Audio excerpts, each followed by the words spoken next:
Hello guys, welcome back to my YouTube channel Standout Classes. So today I'm going to continue chapter 2 Business Studies class 12.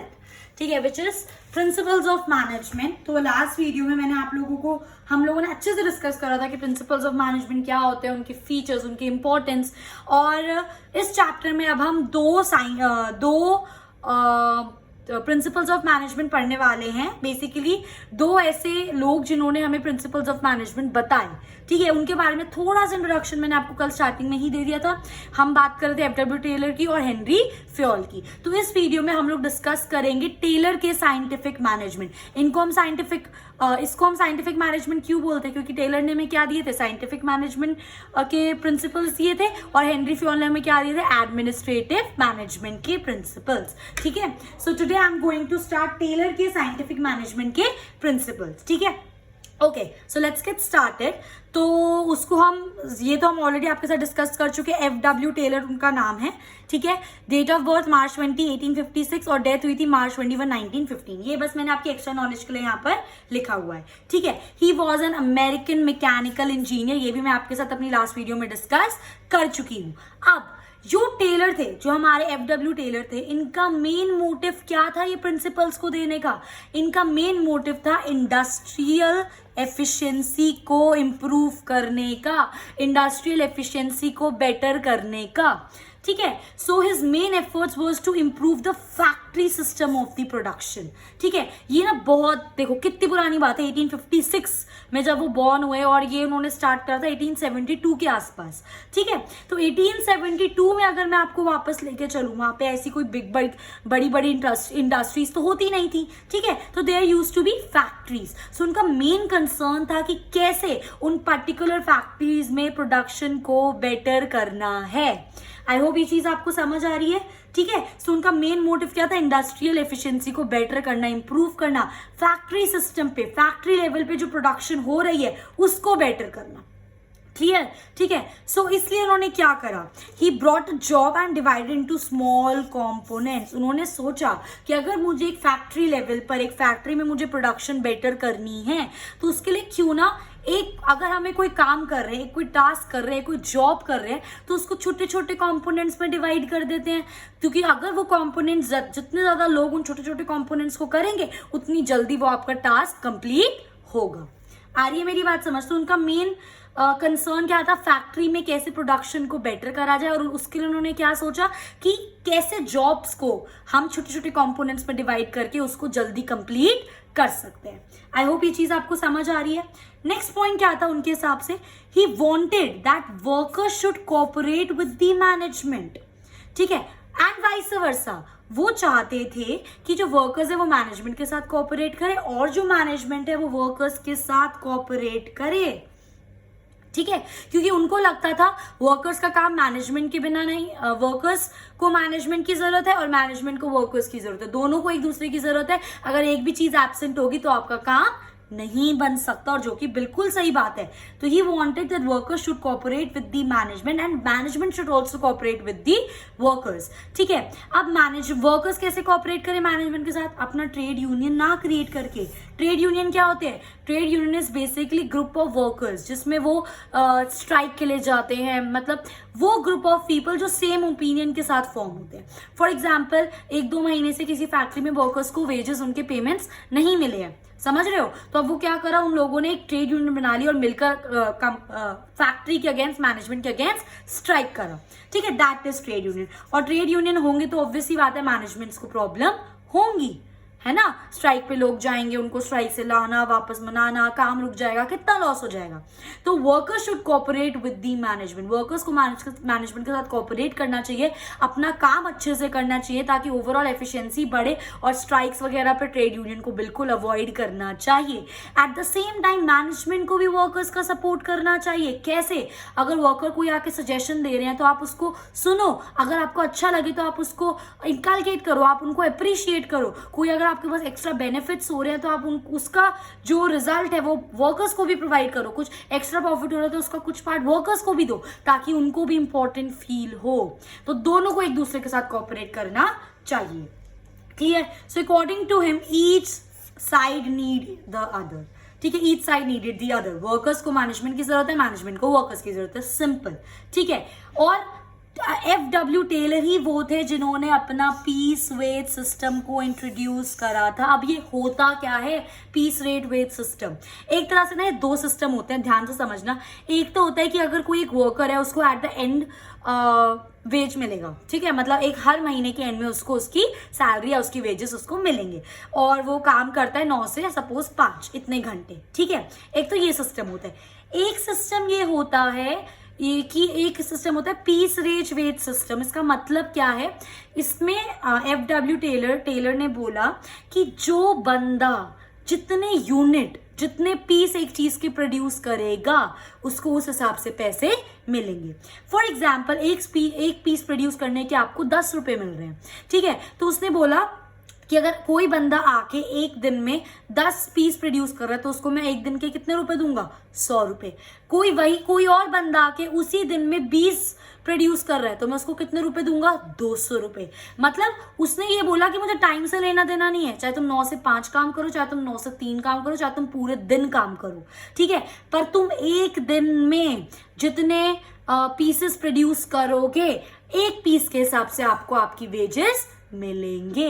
तो इससे क्या फायदा हो रहा था? इससे लोग आप टाइम वेस्ट नहीं कर रहे थे, उनको पता था उनको पीस के हिसाब से वेजेस मिलेंगे, तो वो कोशिश कर रहे थे वर्कर्स ज्यादा से ज्यादा पीसेस को प्रोड्यूस करने के लिए। ज्यादा से ज्यादा वो पीसेस प्रोड्यूस कर रहे थे तो क्या हो रहा था? ऑर्गेनाइजेशन का काम भी हो रहा था, उनको एक मोटिवेशन भी मिल रहा था कि मैं जितने ज्यादा पीसेस प्रोड्यूस करूंगा आज मुझे उतनी ज्यादा सैलरी मिलेगी, ठीक है। सो ये होता है हमारा पीस रेट वेज सिस्टम। एक पीस के हिसाब से जितने पीसेस आप प्रोड्यूस करोगे इररिस्पेक्टिव ऑफ द टाइम से हमें कोई फर्क नहीं पड़ता, जितने पीस आप प्रोड्यूस करोगे उतने आपको सैलरी मिलेगी। तो ये वाला कॉन्सेप्ट भी हमें किसने दिया था? FW टेलर ने। सो आई होप गाइस ये चीज अब आपको अच्छे से समझ आ रही होगी, ये चीज आपको क्लियर हो रही होगी, ठीक है। तो इसके अकॉर्डिंग अगर मैं इसको समराइज करूं तो क्या हुआ? तो सबसे पहला उनका मेन काम क्या था? फैक्ट्री लेवल पे जो प्रोडक्शन है उसको बेटर करना। कैसे बेटर करना? जो एक जॉब है उसको स्मॉल स्मॉल कंपोनेंट्स में डिवाइड करना। तीसरी चीज वो चाहते थे एक फैक्ट्री लेवल पे वर्कर्स मैनेजमेंट का साथ दे और मैनेजमेंट वर्कर्स का साथ दे, ये वो चाहते थे, ठीक है, क्योंकि दोनों की दूसरे की जरूरत थी। और उन्होंने एक चीज क्या इंट्रोड्यूस करी? Piece rate wage system. I hope guys ये चीज आपको अच्छे से समझ आ गई होगी, ये चीज आपको क्लियर हो गई होगी। मूविंग ऑन, ठीक है। अब एक्चुअली में ये तो उनका सोचना था। और गाइज इस वाले पार्ट में जो आपकी NCERT में बस इंट्रोडक्शन दे रखा है कि FW टेलर क्या करते थे, कैसे उन्होंने फैक्ट्री में काम करा, उनका इंट्रोडक्शन, लाइफ का इंट्रोडक्शन, क्या क्या उनकी क्वालिफिकेशंस है, तो आप एक बार उसको रीड कर सकते हैं। Otherwise this is only the important thing out of that topic, ठीक है। नेक्स्ट आता है आपका प्रिंसिपल्स ऑफ साइंटिफिक मैनेजमेंट, जिसकी अब हमें एक्चुअली में बात करनी है। बहुत ध्यान से समझना। एक चीज होती है गाइस रूल ऑफ थंब। ये रूल ऑफ थंब होता क्या है? रूल ऑफ थंब क्या होता है? जब पहले की बात है ये, बहुत ज्यादा, जब आपके साइंटिफिक मैनेजमेंट के प्रिंसिपल्स नहीं थे तो फैक्ट्रीज तो तब भी होती थी, काम तो तब भी होता था, प्रोडक्शन तो तब भी होती थी। तो जो मैनेजर्स होते थे ना वो अपने हिसाब से अपनी सिचुएशन को डील करते थे। उनके पास कोई बेस नहीं था, कोई यूनिफॉर्मिटी नहीं थी चीजों की। समझ रहे हो मेरी बात? ठीक है, उनके पास कोई यूनिफॉर्मिटी नहीं थी, कुछ नहीं था कि कैसे मतलब डील करना है। मतलब जिस मैनेजर को जिस सिचुएशन में जो बेटर समझ आ रहा था वो अपने हिसाब से उसको कर रहे थे। मतलब अपनी मन मर्जी है। मैनेजर को जिसके पास जितनी नॉलेज है, जिसको लग रहा है कि इस सिचुएशन में ये होना चाहिए या ये होना चाहिए या ये होगा, बिना ये सोचे कि उसका रिजल्ट क्या होगा, उस टाइम बस जो सिचुएशन है और जो उनको बेटर लगता था उस सिचुएशन को सॉल्व करने के लिए वो चीज करते थे। उसको बोलते हैं हम रूल ऑफ थंब। क्लियर? देखो, when managers used to deal with the problems, manager deal करते थे with the problems in their own way, अपने तरीके से डील करते थे। जैसी जो प्रॉब्लम अराइज होती थी अपने हिसाब से डील करते थे बिना ये सोचे कि उसका रिजल्ट क्या होगा। तो जो FW टेलर थे उनको इस चीज से दिक्कत थी, उनको लग रहा था रूल ऑफ थंब एक ऐसा मेजर ड्रॉबैक है जिसकी वजह से फैक्ट्री लेवल पे प्रोडक्शन बढ़ नहीं रही है, लोगों की एफिशिएंसी बढ़ नहीं रही है। समझ रहे हो मेरी बात? ठीक है। सो बेसिकली एक तरह से तो ये हिडन ट्रायल मेथड ही हो गया ना, कि जो सिचुएशन हुई, जिस मैनेजर को जो समझ आ रहा है उसको पता नहीं है उसका क्या रिजल्ट होगा, क्या कॉन्सिक्वेंसेस होंगे, बस जो उसको उस टाइम समझ आ रहा है उसने वो अप्लाई कर दिया उस सिचुएशन को सॉल्व करने के लिए। That is your hidden trial method. ठीक है। अब ऑब्वियस ही बात है इसकी क्या कॉन्सिक्वेंसेस होंगे, तो उसकी लिमिटेशंस तो होंगी। ठीक है। तो इसी चीज को, रूल ऑफ थंब को इरेडिकेट करने के लिए, हटाने के लिए, फैक्ट्री में प्रोडक्शंस को बढ़ाने के लिए, लोगों की एफिशिएंसी को बढ़ाने के लिए, एक फैक्ट्री में सिस्टमैटिक तरीके से काम करने के लिए FW टेलर ने बोला कि हमें इस चीज को हटाना होगा और एक सिस्टमैटिक अप्रोच लाना होगा। आई मेरी बात समझ? इसी की इसकी, क्योंकि इसकी लिमिटेशंस थी, ठीक है, तो इसकी लिमिटेशंस को ओवरकम करने के लिए उन्होंने बोला कि हमें एक प्रॉपर अप्रोच को फॉलो करना पड़ेगा। अब वो अप्रोच कैसी होनी चाहिए? वो बोलता है कि सबसे पहले एक मैनेजर को प्रॉब्लम को डिफाइन करना चाहिए, उसको अच्छे से समझना चाहिए कि बेस की प्रॉब्लम है क्यों, क्या है प्रॉब्लम। उसके बाद उसको उसके सोल्यूशंस डेवलप करने चाहिए, 3-4 सोल्यूशन की मैं ये कर सकता हूँ, मैं ये कर सकता हूँ, मैं ये कर सकता हूँ। उसके बाद उसे ये सोचना चाहिए कि हर सोल्यूशन को अगर मैं लगाऊंगा तो इसका रिजल्ट क्या निकलेगा, अगर मैं ये सोल्यूशन अप्लाई करूंगा तो इसका इम्पैक्ट क्या होगा ऑर्गेनाइजेशन पर। दैट इज एनालाइज करना चाहिए उसे रिजल्ट। देन फाइनली उसे अपना कंक्लूजन ड्रॉ करना चाहिए कि उसे फाइनली उनमें से कौन सा सोल्यूशन चूज करना चाहिए। कितना ज्यादा फर्क है एक रूल ऑफ थंब में, एक प्रॉपर अप्रोच में। समझ रहे हो मेरी बात, मैं क्या बोलने की कोशिश कर रही हूँ? ठीक है, तो उसने बोला रूल ऑफ थंब को हटा के हमें एक प्रॉपर अप्रोच को फॉलो करना चाहिए। तो इसलिए जो हमारे FW टेलर थे वो लेकर आए प्रिंसिपल्स ऑफ साइंटिफिक मैनेजमेंट। इसलिए टेलर को क्या बोला जाता है? फादर ऑफ साइंटिफिक मैनेजमेंट, क्योंकि यही साइंटिफिक मैनेजमेंट के प्रिंसिपल्स दिए किसने दिए हैं हमें? FW टेलर ने। तो he is the father of the scientific management. I hope guys ये चीज आपको अच्छे से समझ आ गई होगी। इसलिए he opposed the rule of thumb, वो रूल ऑफ थंब के बिल्कुल अगेंस्ट थे। एंड ही वांटेड, उनका मेन एम क्या था? प्रोडक्टिविटी को बढ़ाना पर लेस टाइम में। और उनका ये मानना था ये चीज सिर्फ तब होगी when there is a systematic approach. आई मेरी बात समझ? इसलिए साइंटिफिक मैनेजमेंट एग्जैक्टली मीन्स, उसका एग्जैक्टली मतलब क्या है? What you want men to do. एक मैनेजर को पता होना चाहिए कि उसको अपने वर्कर से क्या काम कराना है, और उसको ये भी पता होना चाहिए कि उन वर्कर से वो क्या काम कराए, कैसे कराए, किस तरीके से वो सबसे बेस्ट काम कराए इन अ चीपेस्ट मैनर, सबसे लो कॉस्ट में। ये काम है हमारा साइंटिफिक मैनेजमेंट का। And seeing that they do it in the best and cheapest way. Clear हुई मेरी बात? इसी बेस पर हमारे जो FW टेलर जी थे उन्होंने हमें 4 प्रिंसिपल्स दिए। सबसे पहला, एक एक करके अब इनको पढ़ना स्टार्ट करते हैं। सबसे पहला है science not rule of thumb. कहने का मतलब क्या है? वो बोल रहा है साइंस, साइंटिफिक तरीका अप्रोच करो, ना कि रूल ऑफ थंब। ठीक है, रूल ऑफ थंब को हटाओ, उसको इरेडिकेट करो, साइंटिफिक अप्रोच फॉलो करो। आई मेरी बात समझ? सो डिफरेंट मैनेजर्स में follow their own rule of thumb. ये चीज मैंने अभी आपको बताई। हर मैनेजर अपने ओपिनियन, अपनी समझ, अपने नॉलेज के हिसाब से कोई भी सोल्यूशन को प्रोवाइड कर रहे थे अकॉर्डिंग टू द सिचुएशन। तो हर मैनेजर वो चीज अपने अकॉर्डिंग कर रहा था। बट अब सोचो, 4 मैनेजर है, manager A, B, C, D, same situation है चारों के आगे। इसने कुछ और सोल्यूशन अप्लाई करा अपनी समझ के हिसाब से, इसने कोई और, इसने कोई और, इसने कोई और। बट सारे सोल्यूशन तो एफिशिएंट नहीं हो सकते ना। हर मैनेजर सेम सोल्यूशन में अपने अगर हर मैनेजर सेम सिचुएशन में, सेम प्रॉब्लम में अगर अपने अपने सोल्यूशंस लगाने लग गए, पर सारे सोल्यूशंस तो सही नहीं हो सकते ना। हो सकता है इसका सही हो सकता है इसका सही हो सकता है चारों का ही सही ना हो। क्लियर? ठीक है। So but they all may not be equally efficient. जब इसने लगाया हो सकता है 20% प्रॉब्लम सॉल्व हुई हो, इसने कुछ लगाया 80% प्रॉब्लम सॉल्व हुई, इसने कुछ लगाया 60% हुई, इसने कुछ लगाया 40% हुई, है ना। सारे इक्वली एफिशिएंट नहीं है। तो इसी चीज से FW टेलर को दिक्कत थी, इसी चीज से दिक्कत थी। तो इसलिए he believe that there is only one best way to maximise the efficiency. उनका ये मानना था कि अगर एक प्रॉब्लम है तो उसका एक ही बेस्ट सोल्यूशन है जिससे उसकी एफिशिएंसी मैक्सिमाइज हो। ठीक है, अगर अलग अलग लोग अलग अलग हिसाब से कर देंगे तो कभी आपका फैक्ट्री डेवलपमेंट बढ़ नहीं पाएगा। ठीक है। सो इन्होंने ये बोला कि एक चीज को अगर आपको मैक्सिमाइज करना है तो उसका सिर्फ एक ही बेस्ट तरीका है। ठीक है, तो इसी के बेस पर यही चीज सोचते हुए उन्होंने चीजों को इन्वेस्टिगेट करा और फिर डेवलप करे स्टैंडर्ड मेथड्स। प्रॉब्लम को इन्वेस्टिगेट करा, चीजों को इन्वेस्टिगेट करा और फिर एक स्टैंडर्ड मेथड डेवलप करे। स्टैंडर्ड वर्ड आ गया, इसका मतलब ऐसे मेथड्स जो हर जगह यूज हो सकते हैं। आई मेरी बात समझ? जिनको हर मैनेजर यूज कर सकता है, ठीक है। और अगर ऐसा हुआ कि अगर डिफरेंट प्रॉब्लम्स हैं और आपके पास डिफरेंट स्टैंडर्ड्स हैं उनको फॉलो करने के लिए, ठीक है। फॉर एग्जांपल एक प्रॉब्लम है, अब 4 जने सेम प्रॉब्लम है चारों के लिए, फॉर एग्जांपल ले रही हूँ मैं, सेम प्रॉब्लम है चारों के लिए और चारों को पता है उसको कैसे फॉलो करना है, तो ना उनकी इतना टाइम लग रहा है सोचने की हम क्या करें कैसे करें, ठीक है। So this will result in tremendous savings, बहुत ज़्यादा सेविंग्स हो रही है। किस टर्म्स में? ह्यूमन एनर्जी के टर्म्स में, टाइम के टर्म्स में और मटीरियल के टर्म्स में। आई मेरी बात समझ? इसलिए वो रूल ऑफ थंब के अगेंस्ट उन्होंने बोला science not rule of thumb, scientific approach follow करो, रूल ऑफ थंब को हटाओ। क्लियर? ये था हमारा फर्स्ट प्रिंसिपल। सेकंड आता है हमारा हार्मनी नॉट डिस्कॉर्ड।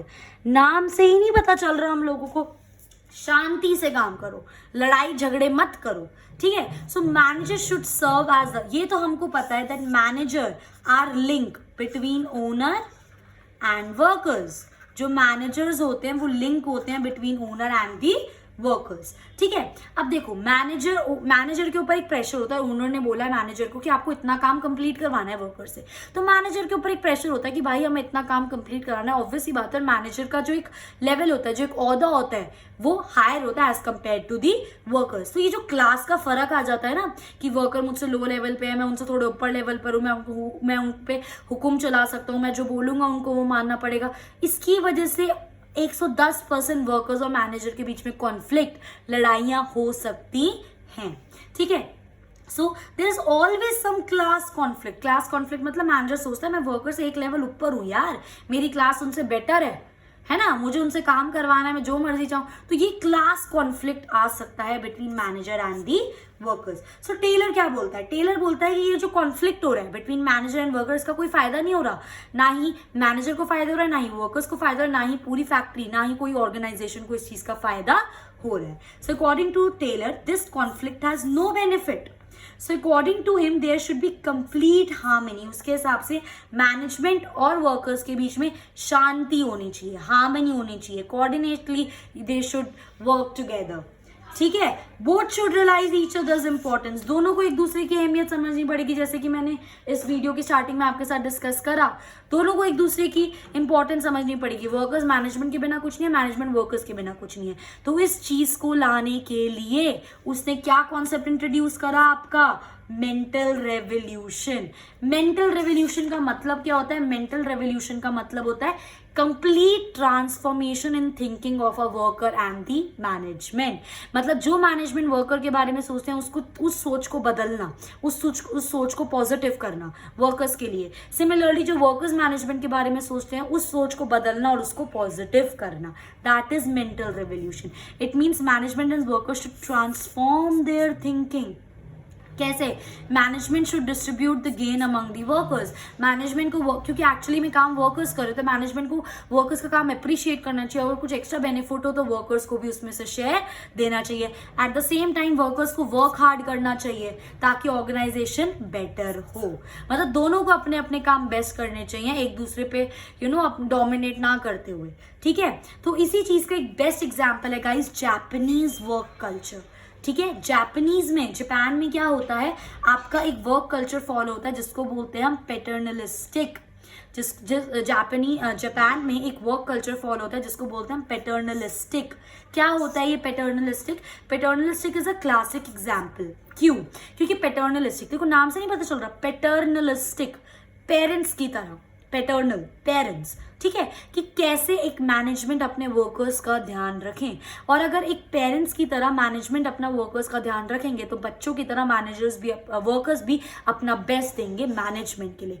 और हमेशा ये बात बोली जाती है that there should be the openness between the parents and the kids, right. Parents और किड्स के बीच में क्या होनी चाहिए? ओपननेस, ताकि किड्स आके कुछ भी अपने पेरेंट्स को पता है, पेरेंट्स आके कुछ भी अपने बच्चों को बोले, एक दूसरे की बातों का बुरा नहीं मानना चाहिए।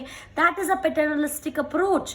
सिमिलरली ये चीज आपके ऑर्गेनाइजेशन में फॉलो हो सकती है when there is a complete openness between management and the workers, ठीक है। तो यही होता है the Japanese work culture is a classic example. There is a complete openness between the workers and the management. एक दूसरे को समझना, हार्मनी से काम करना, clear? This was the second principle which was given by F.W. Taylor. Next principle आता है आपका कोऑपरेशन एंड नॉट इंडिविजुअलिज्म. ये तो कॉमन सेंस ही बात है यार, किसी भी ऑर्गेनाइजेशन में कोई काम करेगा अकेला बंदा तो नहीं कर सकता, ग्रुप ऑफ पीपल काम करेंगे, और जहां पे ग्रुप ऑफ पीपल काम करेंगे तो they have to coordinate the activities, तभी तो काम होगा. So there should be complete cooperation, workers और मैनेजमेंट के बीच में कंप्लीट कोऑपरेशन होना चाहिए. ठीक है, जो कंपटीशन है ना इन दोनों के बीच में, या जो लड़ाई है, जो कॉन्फ्लिक्ट है, उसको हटा दो. Competition should be replaced with the cooperation and both should be there for each other, क्योंकि दोनों को एक दूसरे की जरूरत है. आ रही है मेरी बात समझ? जैसे कि क्या करना चाहिए, management should welcome the suggestion of the workers. अगर वर्कर कोई आके सजेशन दे रहा है तो मैनेजमेंट को उसको अप्रिशिएट करना चाहिए, उसको वेलकम करना चाहिए. सिमिलरली वर्कर्स को स्ट्राइक पर नहीं जाना चाहिए और कोई अनरियलिस्टिक डिमांड नहीं करनी चाहिए मैनेजमेंट से. तो दोनों को एक दूसरे का कोऑपरेट करना चाहिए. जैसा कि मैंने आपको बताया, paternalistic style of management follow होना चाहिए. अभी मैंने बताया क्या होता है, where employers take care of the employees. There should be equal division of work between workers and the management. ठीक है, ये नहीं कि सारा वर्कलोड वर्कर्स के ऊपर है, सारा वर्कलोड मैनेजमेंट के ऊपर है. इक्वल वर्कलोड होना चाहिए दोनों के ऊपर, एक दूसरे के साथ कोऑर्डिनेट करके काम करना चाहिए. आई होप ये चीज आपको अच्छे से समझ आ रही है. एंड द लास्ट जो हमारे F.W. टेलर जी ने हमें प्रिंसिपल दिया, it was development of each and every person.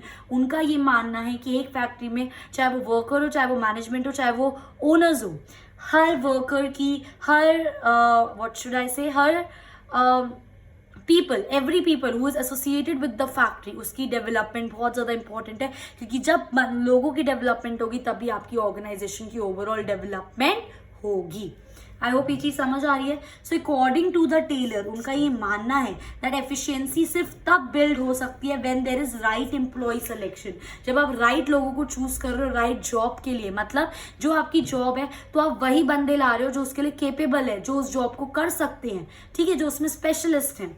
ठीक है, so each person should be scientifically selected. अच्छे से उनको सिलेक्ट करो. साइंटिफिकली सिलेक्टेड मतलब उनकी कैपेबिलिटीज को जज करो, उनकी नॉलेज को जज करो, उसके बाद कोई डिसीजन लो कि हाँ भाई वो बंदा ये जॉब कर सकता है या फिर नहीं कर सकता. एंड उनको प्रॉपर ट्रेनिंग दो ताकि उनका जो ओवरऑल डेवलपमेंट है वो रुके ना. प्रॉपर ट्रेनिंग से ऑब्वियसली बात है स्किल्स नॉलेज सब कुछ बेटर होगा, और अगर उनके स्किल्स नॉलेज बेटर होंगे तो ओवरऑल आपकी ऑर्गेनाइजेशन की एफिशिएंसी भी बेटर होगी, प्रोडक्टिविटी बढ़ेगी.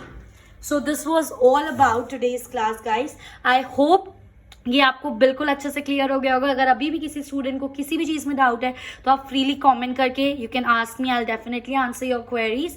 And if you like my video don't forget to like and share with your friends. And thanks for watching. Keep studying.